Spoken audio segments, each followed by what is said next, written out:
L'industrie du divertissement connaît un boom au cours du siècle dernier. Avec lui, la qualité des effets spéciaux a constamment évolué. Comme moi, vous êtes probablement déjà demandé en écoutant un nouveau blockbuster comment tous ces personnages sont créés. Sachez que la majeure partie de ces compagnies utilisent le motion capture.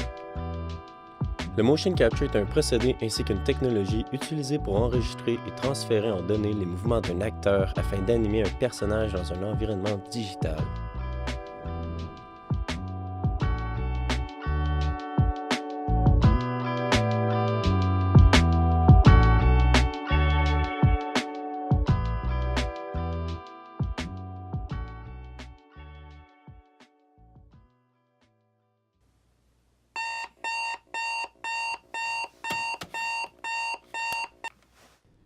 Malheureusement, c'est une technologie dispendieuse encore fermée au grand public.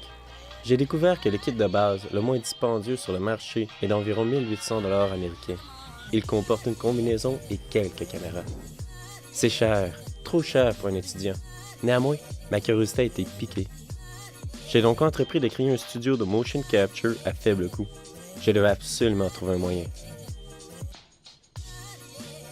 C'est en poussant mes recherches que j'en ai appris davantage sur la technologie de la Kinect V2 de Microsoft.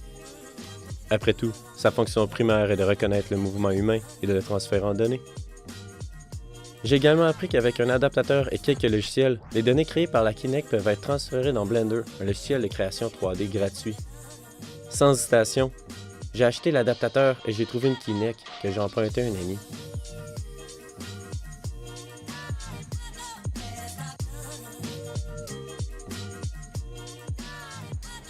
Mais j'ai ralenti, j'ai rencontré des embûches et frappé bien des murs. Malgré tout, j'ai poursuivi mon idée, mon rêve. Ma persévérance est solide.